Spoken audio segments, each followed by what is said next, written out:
নমস্কার বন্ধুরা, আমি চলে এসেছি আমার প্রিয় রান্নাঘর নিয়ে। তো আজকে আমি বানাতে চলেছি বাসন্তী পোলাও। বাসন্তী পোলাও বানাতে আমার কী কী উপকরণ লাগছে আসুন দেখে নিই। প্রথমে এখানে নিয়ে নিয়েছি আমরা গোবিন্দভোগ চাল। আমি এখানে গোবিন্দভোগ চাল 750 গ্রাম মতো ব্যবহার করছি। নিয়ে নিয়েছি এখানে গোটা তেজপাতা দুটো, দারচিনি, গোটা গরম মশলা, লবঙ্গ, এলাচ, আর এখানে নিয়েছি 1 চামচ পুরো গরম মশলা। আর এখানে আমি হলুদ ব্যবহার করবো। বাসন্তী পোলাও অনেকে রং ব্যবহার করে থাকে, তো আমি এখানে হলুদ ব্যবহার করবো, কোনো রং ব্যবহার করবো না। আমি নিয়েছি এখানে ঘি। প্রথমে আমি একটা বড় পাত্র নিয়ে নেবো, চাল দিয়ে দেবো। তারপর এতে আমরা জল দিয়ে ভালো করে ধুয়ে নিয়ে জলটা ভালো করে ঝরিয়ে রাখতে হবে। তো আমরা ভালো করে চালটা ধুয়ে এখানে একটা আটা চালের মধ্যে চালটা এভাবে জল ঝরাতে দিয়ে দিয়েছি। এখানে একটা গামছা 4 ভাঁজ করে নিয়ে আমি আটা চালনিটা তার উপর রেখে দেবো। চালটা আমাদের পুরো একদম ঝরঝরে হওয়া চাই।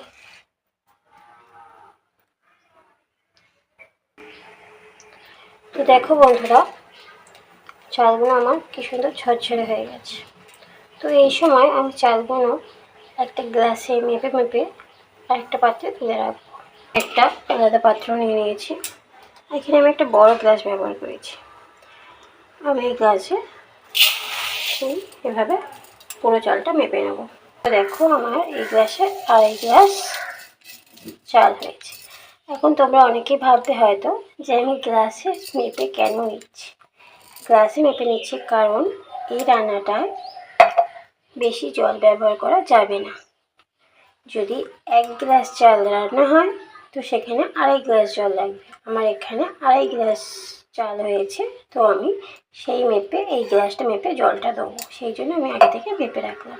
আমার হয়েছে এখানে 2.5 গ্লাস চাল। আমি 7 গ্লাস জল থেকে 8 গ্লাস জল ব্যবহার করব। এই রান্নাটা পুরোটাই গরম জলে হবে। তোমরা আগে থেকে জলটা গরম করে রাখবে। এবারে আমরা চালটা ম্যারিনেট করে নেব। এখানে প্রথমে দিয়ে দেবো আমরা 1 চামচ গরম মশলা গুঁড়ো। আর যারা রং ব্যবহার করতে চাও তারা রং ব্যবহার করতে পারো, কিন্তু আমি এখানে ঘরোয়া পদ্ধতিতে আমি এখানে হলুদ ব্যবহার করব। আর দিয়ে দেবো 1 চামচ ঘি। এটা ভালো করে আমরা মেখে নেব।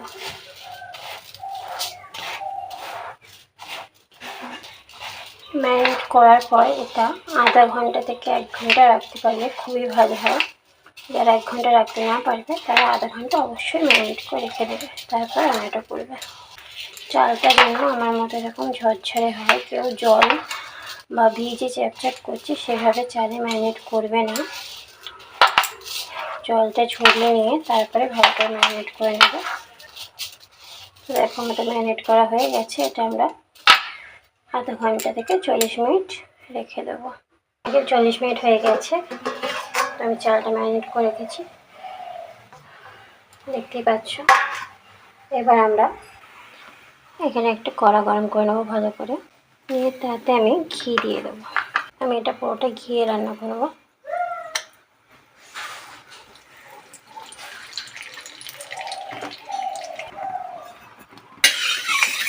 ঘিটা ভালো করে গরম হয়ে গেলে এর মধ্যে একে একে দিয়ে দেবো তেজপাতা, দারচিনি, লবঙ্গ আর এলাচ।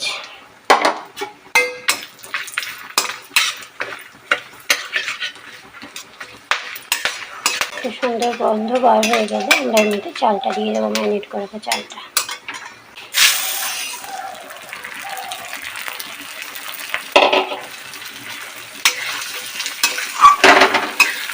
চালটা দেওয়ার পরে আমরা চালটা কিছুক্ষণ নেড়ে নেড়ে কিছুক্ষণ ভেজে নেব।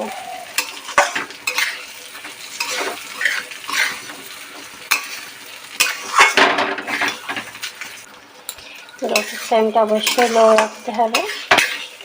তো আমরা আগে থেকে জল গরম করে রেখেছি, তো আমরা গ্লাস মেপে এটা রেখে আস্তে আস্তে জল দিয়ে দেবো।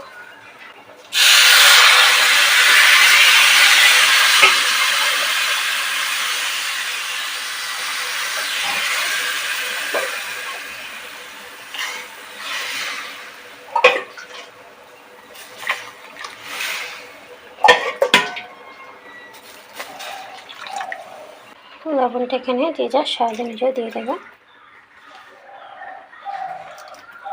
তো এবার নাড়াচাড়া করে আমরা এটা ঢাকা দিয়ে দেবো। এই রান্নাটা আমরা একদম ধিমে আছে আর ঢাকা দিয়ে দিয়ে রান্নাটা করবো। মাঝে মাঝে খুলে নেড়ে দিতে হবে। তারপর ঢাকা খুলে ভাতটার জলটা পুরো শুকিয়ে গেছে।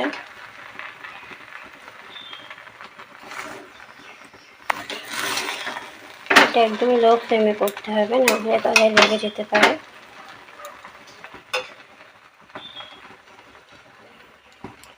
তো দেখো হয়ে এসেছে আমাদের বাসন্তী পোলাও। তো এর মধ্যে আমরা চিনি অ্যাড করে দেবো এখনই।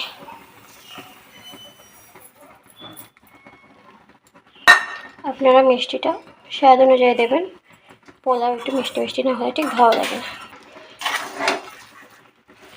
চিনিটা নাড়াচাড়া করে মিশিয়ে দিতে হবে। তারপরে আবারও একটু সামান্য ঢেকে দেবো। দিলে আমাদের একদম বাসন্তী পোলাও একদম রেডি হয়ে যাবে। তো দেখো আমাদের বাসন্তী পোলাও একদম রেডি সার্ভ করার জন্য। তো দেখুন আমাদের বাসন্তী পোলাও একদম রেডি। তো আমরা প্রতি কাজু আর কিশমিশ ভেজে ছড়িয়ে দিয়েছি। তো আপনারা নিরামিষের দিন এটা ট্রাই করে দেখতে পারেন। নিরামিষের দিন আমরা সকলেই ভাবি যে কী রান্না করবো করতে করতে মাথা খারাপ হয়ে যায়, আর বাড়ির লোকও নিরামিষটি খেতে চায় না। এটা একবার বাড়িতে ট্রাই করে দেখুন, দেখবেন আপনার রান্নার আগেই আপনাকে খাবার টেবিলে তারা দিতে থাকবে। তো আমার এই রেসিপিটি যদি আপনাদের ভালো লেগে থাকে তো প্লিজ লাইক এবং শেয়ার করুন। আর যারা এই ভিডিওটি ফেসবুক পেজ থেকে দেখছেন তো প্লিজ ফলো করে দেবেন। আর যারা ইউটিউব থেকে দেখছেন তো প্লিজ সাবস্ক্রাইব করবেন। আমার নেক্সট ভিডিও পেতে প্লিজ সাবস্ক্রাইব করে রাখুন।